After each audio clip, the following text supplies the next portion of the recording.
여러분 잠깐 눈을 감아 주시길 부탁드리겠습니다. 한번 눈을 감아 주십시오. 그리고 내가 어떤 일을 한다고 생각해 보십시오. 길을 걸어가실 수 있습니까? 아니면 책을 보실 수 있습니까? 아니면 여러분이 잘하는 어떠한 일을 해보시려고 해보십시오. 이런 눈을 감은 상태에서 어떤 일을 하실 수 있습니까? 아마 아무것도 하실 수 없을 것입니다. 이제 눈을 뜨시길 바랍니다. 이렇게 아무것도 안 보이는 깜깜한 방에 여러분이 계시다고 생각해 보십시오. 그러면 그 순간 여러분에게 필요한 것은 무엇입니까? 바로 빛입니다. 빛이 있으면 그 전에 아무것도 할 수 없는 것들도 다 할 수 있게 됩니다.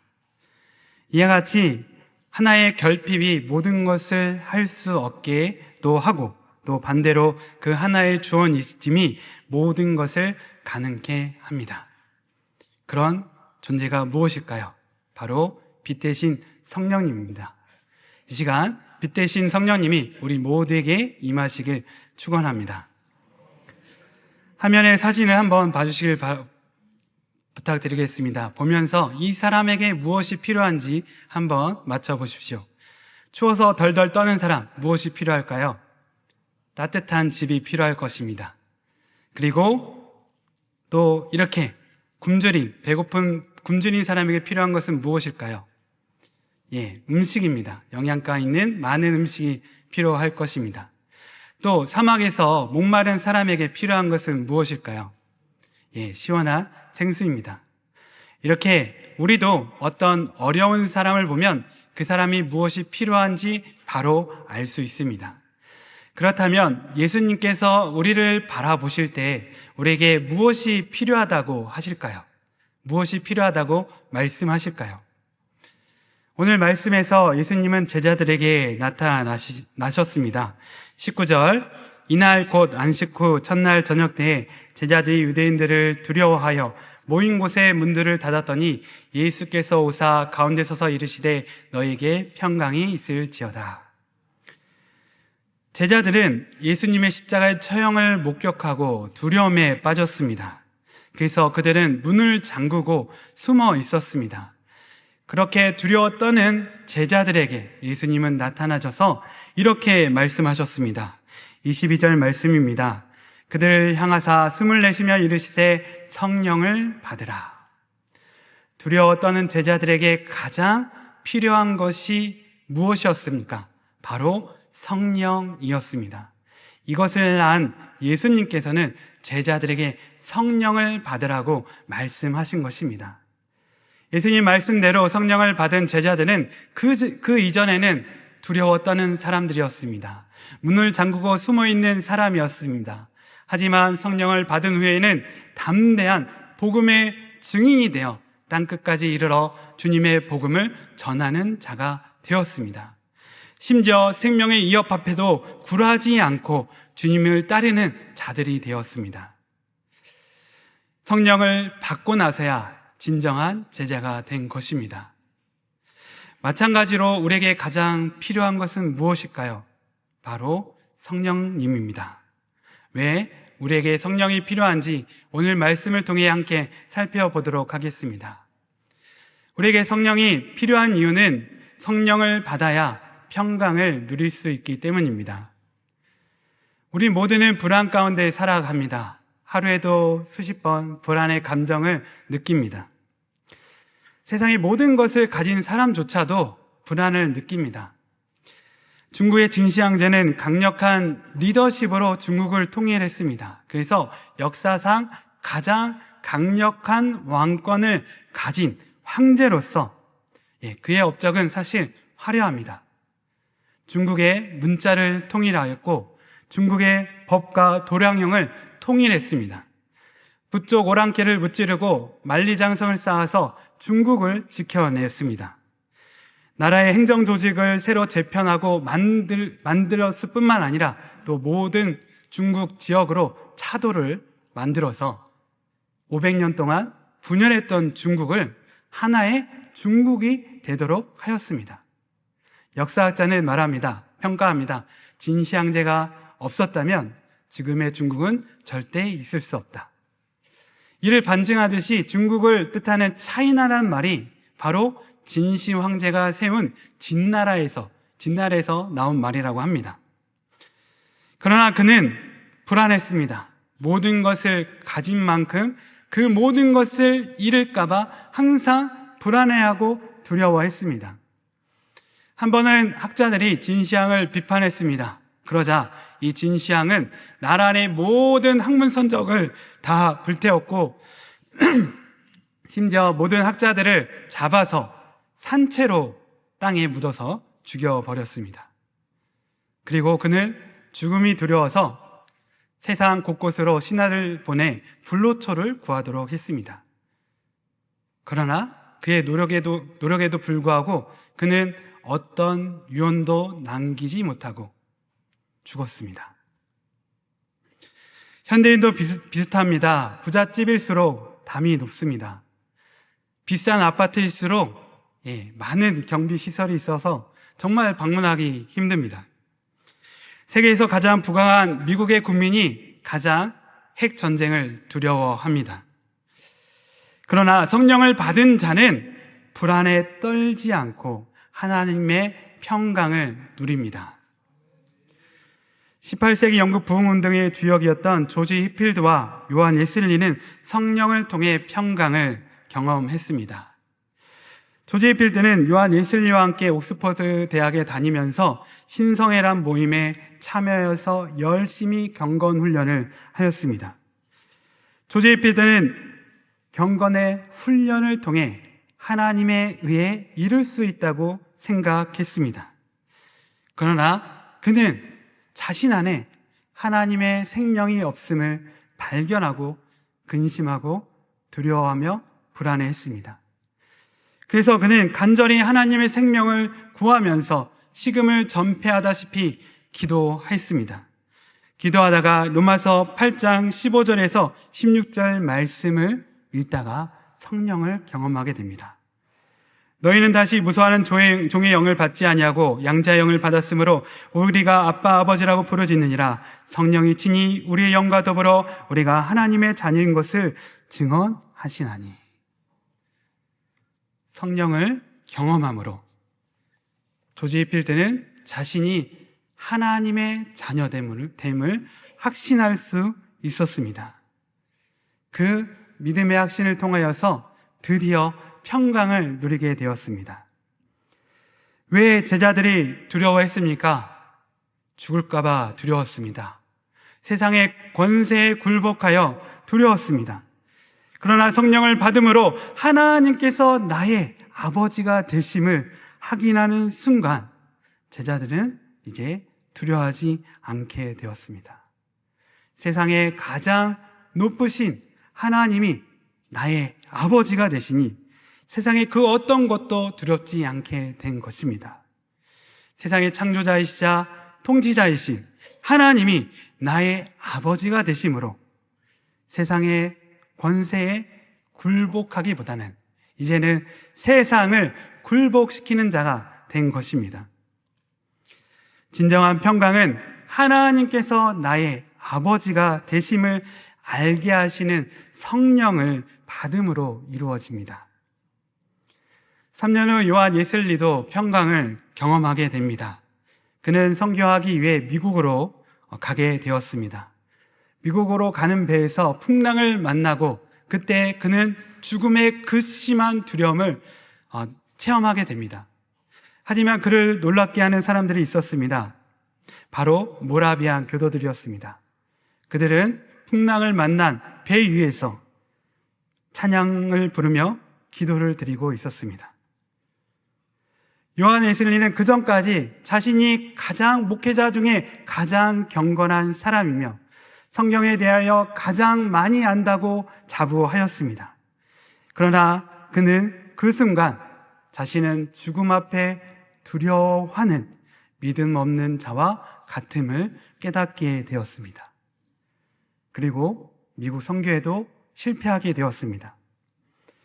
그 요한 웨슬리는 올더스 게이트에서 성령을 받았습니다. 성령을 받을 때 들었던 말씀이 바로 로마서 1장 17절 말씀입니다. 복음에는 하나님의 의가 나타나서 믿음으로 믿음에 이르게 하나니 기록된 바 오직 의인은 믿음으로 말미암아 살리란가 같으니라. 예수님은 그날 일을 그의 일기에 다음과 같이 적었습니다. 그날 저녁 나는 올더스 게이트에 있는 한 모임에 참석했다. 어떤 사람이 마틴 루터의 로마서 주석 서문을 읽고 있었다. 8시 45분쯤 그리스도에 대한 믿음을 통해 하나님께서 사람의 마음에 이루시는 변화를 서술하는 단락에서 나는 내 가슴이 이상하게 뜨거워지는 것을 느꼈다. 내가 진정으로 그리스도를, 구원을 위해 오직 그리스도만 의지하고 있다고 느꼈다. 그리고 주님께서 진정 나의 죄를, 나의 죄까지도 가져가셨다는 사실과 죄와 사망의 법에서 나를 구원하셨다는 확신이 내게 주어졌다. 성령을 받음으로 예술리는 구원의 확신을 가지게 되었습니다. 그리고 죽음을 두려워하지 않고 하나님의 일을 감당하는 하나님의 사역자가 될 수 있었습니다. 로마서 8장 1절에서 2절, 그러므로 이제 그리스도 예수 안에 있는 자에게는 결코 정죄함이 없나니 이는 그리스도 예수 안에 있는 생명의 성령의 법이 죄와 사망의 법에서 너를 해방하였습니다. 성령은 우리 안에 들어오셔서 십자가의 은혜를 깨우쳐 주십니다. 성령의 역사하심으로 우리는 죽음의 심판을 가져오는 죄 문제를 예수님께서 해결하셨으며 우리를 죽음으로 심판하실 하나님께서 나의 아버지가 되셨음을 알게 됩니다. 믿고 확신하게 됩니다. 이와 같이 진정한 평강은 성령님께서 우리에게 구원의 확신을 주실 때 가능합니다. 평강이란 말은 헬라어로 에이레네입니다. 에이레네는 결합하다라는 뜻의 에이로에서 파생된 단어입니다. 성령은 나와 예수님을 연합하게 하심으로 평강을 누리게 하시는 것입니다. 구약에서는 평강이 히브리어로 샬롬입니다. 샬롬은 완전함, 충만함, 완성의 의미를 가지고 있습니다. 성령을 받음으로 예수님과 우리가 연합하게 되면 예수님께서 우리의 부족함을 채우셔서 우리가 더 이상 불안해하지 않고 두려워하지 않고 평안을 누리게 하시는 것입니다. 한 사람이 꿈을 꾸었습니다. 꿈 가운데 그는 자신의 인생의 길을 돌아볼 수 있었습니다. 즐거웠던 일, 슬펐던 일, 화나고 기뻤던 일, 모든 일들을 돌아볼 수 있었습니다. 그 인생의 길에는 항상 두 사람의 발자국이 찍혀져 있었습니다. 하나는 자신의 것이고 하나는 바로 예수님의 것이었습니다. 그러다 어느 순간 길게 두 줄로 있었던 발자국이 어느 순간 한 줄의 발자국으로 찍혀 있는 것을 그가 발견하게 되었습니다. 그런데 그 순간은 그가 정말 고통스럽고 힘들고 애로울 때였습니다. 그는 화가 나서 예수님께 따졌습니다. 왜 내가 힘들고 어려울 때 주님은 나를 버리셨습니까? 이 질문에 예수님이 답하셨습니다. 그 발자국을 자세히 보렴. 그 발자국은 너의 발자국이 아니라 바로 나의 발자국이란다.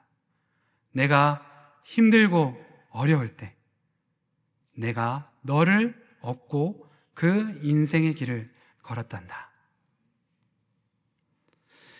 이런 예수님의 사랑을, 우리의 부족함을 채워주시는 예수님의 사랑을 우리는 성령을 통해 경험하게 됩니다. 그래서 우리에게 성령이 필요합니다. 우리에게 성령이 필요한 두 번째 이유는 성령을 받아야 사명을 감당할 수 있기 때문입니다. 하나님께서 왜 예수님을 보내셨습니까? 예수님을 통해 이 세상을 구원하시기 위해서입니다. 또한 예수님은 이 세상 사람들을 구원하시기에 우리를 이 땅에, 이 세상에 보내십니다. 이 세상을 향한 하나님의 궁극적인 뜻은 세상의 회복과 구원에 있습니다. 그래서 예수님을 통해 하나님은 우리를 부르시고 구원하는 자로 우리를 세상에 파송하십니다. 우리가 비싼 돈을 주고 이 핸드폰을 왜 구매합니까?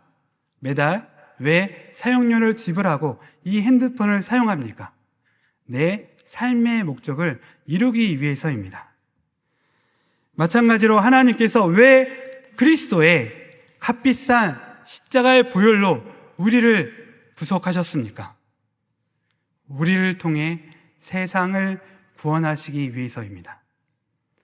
그래서 우리는 구원받은 하나님의 자녀로서 세상을 구원할 사명이 있습니다.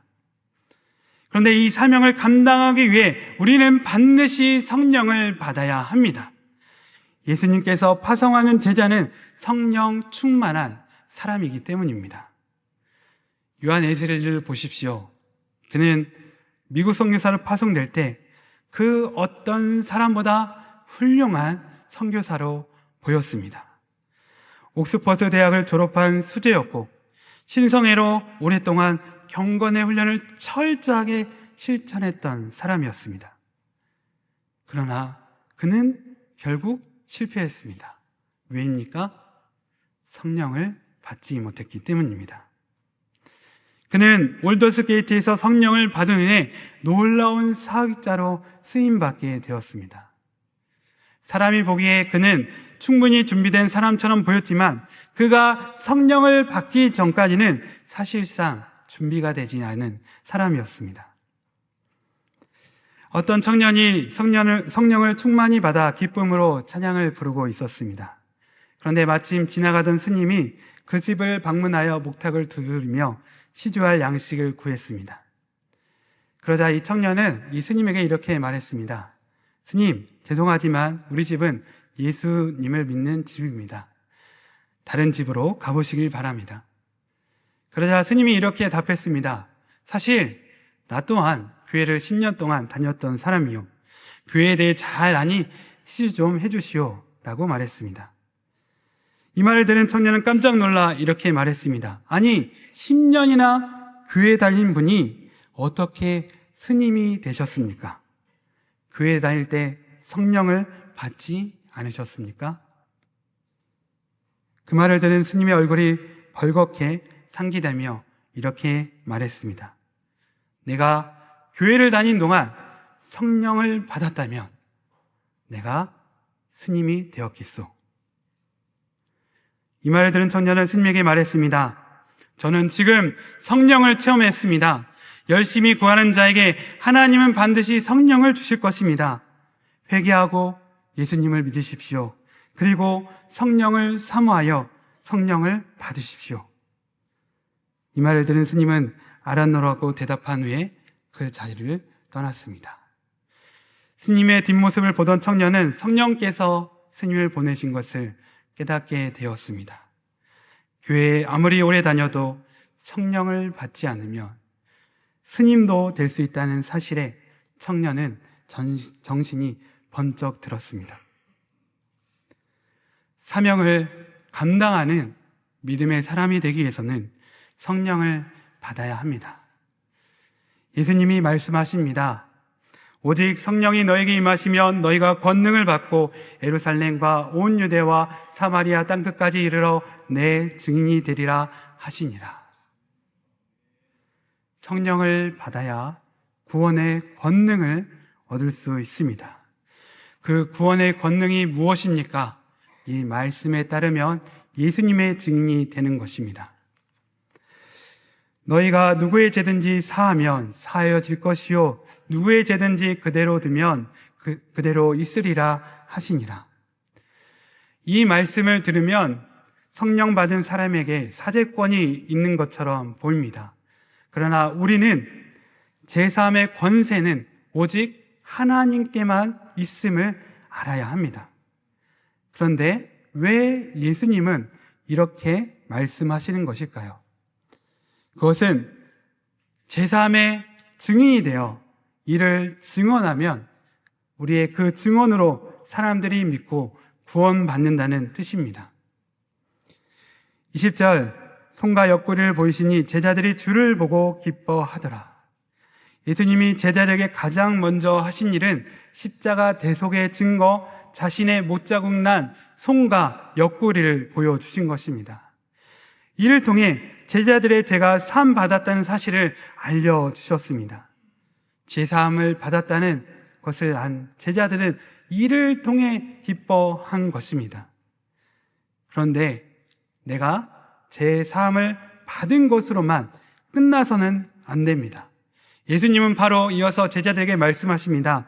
아버지께서 나를 보내신 것 같이 나도 너희를 보내노라. 너희에게 내가 직접 보여준 이 십자가 대속의 증거를 가지고 세상에 나가 사람들에게 전하라고 말씀하신 것입니다. 이를 통해 사람들을 구원하라고 제자들을 세상으로 파송하신 것입니다. 그리고 예수님은 파송하는 제자들에게 성령을 부어주셨습니다. 이 말씀을 하시고 그들을 향하여 숨을 내쉬며 이르시되 성령을 받으라. 왜 예수님은 제자들에게 숨을 불어넣으신 것입니까? 창세기 말씀을 통해 우리는 이유를 알 수 있습니다. 하나님께서 아담과 하와를 창조하시고 그들의 코에 생기를 불어넣으셨습니다. 이를 통해 사람은 생명이 되어 세상에서 하나님을 드러내는 존재가 되었습니다. 성령을 받아야 제사함을 받은 하나님의 자녀로서 하나님의 은혜를 드러내는 증인이 될 수 있습니다. 하나님 형상을 회복한 증인이 되어 많은 사람들에게 구원의 능력을 보여줄 수 있습니다. 오늘은 오순절 성령 강림 주일입니다. 2000여 년 전 마가의 다락방에 성령의 불이 임함으로 교회가 탄생되었습니다. 구약의 이스라엘도 하나님의 백성이요, 지금의 교회도 하나님의 백성입니다. 똑같은 하나님의 백성이지만 단 한 가지의 차이가 있습니다. 바로 성령입니다. 구약의 이스라엘 백성은 성령을 받지 못해 그들은 죄에 대해, 세상에 대해, 하나님 말씀에 대해 실패했습니다. 그러나 성령 받은 교회는 죄에 대해, 세상에 대해, 하나님 말씀에 대해 성공했고 지금도 성공하고 있으며 앞으로 성공할 것입니다. 그래서 우리는 반드시 성령을 받아야 합니다. 그렇다면 어떻게 성령을 받을 수 있습니까? 첫째, 예수님을 믿어야 성령을 받습니다. 갈라디아서 3장 14절, 이는 그리스도 예수 안에서 아브라함 복이 이방인에게 미치게 하고 또 우리로 하여금 믿음으로 말미암아 성령의 약속을 받게 하려 함이라. 예수님이 나의 죄를 대신하여 십자가에서 죽으시고 부활하심으로 나에게 생명을 주신 구원의 주님이심을 믿어야 성령을 받습니다. 둘째, 회개해야 성령을 받습니다. 사도행전 2장 38절, 베드로가 이르되 너희가 회개하여 각각 예수 그리스도의 이름으로 세례를 받고 제사함을 받으라. 그리하면 성령의 선물을 받으리니. 하나님을 멀리하고 세상을 더 사랑하며 말씀에 불순종하였던 지금까지의 죄를 회개해야 합니다. 회개함으로 십자가의 은혜로 정결함을 받으면 성령을 받을 수 있습니다. 셋째, 기도해야 성령을 받습니다. 사도행전 8장 15절, 그들이 내려가서 그들을 위하여 성령 받기를 기도하니. 반드시 성령을 받아야 함을 알고 사모하며 기도하는 자에게 성령을 주십니다. 우리에게 왜 성령이 반드시 필요합니까? 성령께서 우리의 연약함을 도우시기 때문입니다. 성령의 도우심을 표현한 로마서 8장 26절에 이 도우심은 헬라어로 순 안티 람바 노마이라고 쓰여져 있습니다. 우리말로 짧게 도우심으로 번역했지만 이 긴 헬라어 단어를 지역해 보면 뜻은 다음과 같습니다. 내가 감당할 수 없는 건너편에 있는 문제를 번쩍 들어서 옮겨주시다. 이 뜻을 알고 나서 저의 과거의 사건이 떠올랐습니다. 제가 8살 때 초등학교 1학년 때 이제 아버지를 따라서 전학을 가게 되었습니다. 그리고 첫 등교 날 시골 학교였습니다. 그래서 개울을 건너서 학교를 가게 되는데 그 개울에는 돌로 된 징검다리가 놓여져 있었습니다. 그래서 그 징검다리를 밟고서 개울을 건너 학교에 갔습니다. 그런데 학교에서 수업받는 그 시간 동안 많은 비가 내렸습니다. 그리고 다행히 하교하는 시간에는 그 비가 그쳤습니다. 그런데 이렇게 하교하기 위해서, 집으로 가기 위해서 개울가에 가보니까 어느새 개울물이 넘쳐서 그 돌다리가 다 사라져 버린 것입니다. 다른 친구들은 이런 것을 알고서 이미 다리가 있는 길로 갔고 저 혼자 그 개울 앞에 있었습니다. 그 순간 저도 모르게 엉엉 울었습니다. 어떻게 할 줄을 몰라서 어떻게 해야 되지 하는 그 걱정에 엉엉 울었습니다. 다행히 멀리서 제 울음소리를 들은 한 아주머니가 뛰어오셔서 자신의 바지가랑이를 걷어붙이고는 그 개울을 건너오셔서 저를 업고 그 개울을 건너가게 해주셨습니다. 그 아주머니를 보는 순간 저의 울음은 그 즉시 그쳤습니다. 성령님의 도우심이 이와 같습니다. 우리가 해결하지 못하는 인생의 문제 앞에 엉엉 울고 있을 때 성령님께서 달려오셔서 우리를 직접 업고서 그 인생의 문제를 건너가게 하십니다.